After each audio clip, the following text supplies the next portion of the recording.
जुलूस और रैली मार्च पर भी रोक होगी। लेह में फिलहाल भारी सुरक्षा बल तैनात है। तो आपको बता दें कि जो कुछ भी पिछले दिनों लद्दाख में हुआ और उसके बाद अब यहां पर जो स्थिति है, फिलहाल आपको बता दें कि 5 से ज्यादा लोगों के एक साथ जुटने पर रोक है। बिना इजाजत जुलूस और रैली भी नहीं निकाल सकते हैं।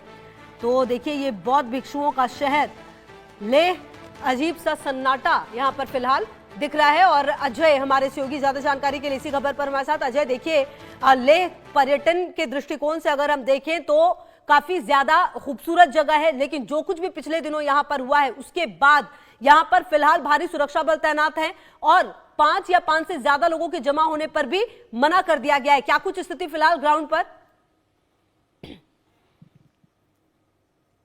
देखिए, बिल्कुल पूरे तरीके से रेस्ट्रिक्शंस हैं और रेस्ट्रिक्शन इसलिए क्योंकि जो हुआ है वो कभी देखा नहीं था, कभी सोचा नहीं था। और पीसफुल शहर को जो आग के हवाले करना प्रदर्शनकारियों द्वारा वो कहीं भी जस्टिफाई नहीं करता है। तो इसलिए प्रशासन ने एहतियातन कर्फ्यू रखे हैं।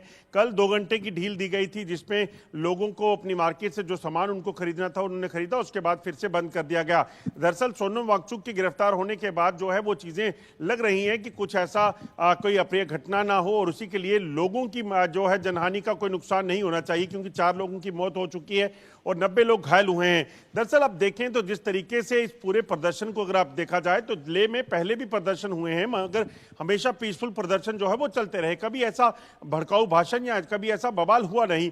मगर इस बार जब ये हुआ 24 तारीख की दोपहर को, उसके बाद प्रशासन पूरा सख्त हुआ और जब देखा गया तो कैसे जो कुछ कांग्रेस के नेता हैं उनको देखा गया है। कांग्रेस के नेता जो हैं इसमें फिगर किए गए हैं, जिन्होंने इस पूरी जो भीड़ वहां पे थी उनको उकसाया होगा या फिर उनको कहीं ना कहीं बवाल करने के लिए जो है वो प्लान किया होगा। ये इसी चीज को लेकर जो है कांग्रेस के जो काउंसलर हैं और बाकी लोग उनको गिरफ्तार करने के लिए 2 लोगों को गिरफ्तार किया गया है, जबकि कुछ और लोगों की गिरफ्तारी के लिए वारंट जो है वो जारी किए गए हैं। वहीं सोनम वांगचुक की बात करें तो उन्हें पहले ही गिरफ्तार करके जोधपुर ले जाया गया था। उनके खिलाफ भी मामला ये दर्ज है कि उन्होंने भी भड़काऊ भाषण दिए लगातार पिछले कुछ दिनों में, जिसमें चीन हो, बांग्लादेश हो, श्रीलंका हो, नेपाल जैसे उदाहरण देकर, जहां पर पिछले दिनों गवर्नमेंट टॉपल्स हुई थी, जहां पर लोगों ने जो है वो प्रदर्शन किए थे जिसमें कई बड़ा नुकसान हो गया था, तो उसका उदाहरण देकर जो है वो लोगों को भड़काया है। इसके अलावा उनकी जो एनजीओज हैं उनके खिलाफ जो मामले दर्ज थे, उसमें जो जांच चल रही थी उसमें कुछ फाइनेंशियल इरेगुलरिटीज पाई गई थी, जिसके बाद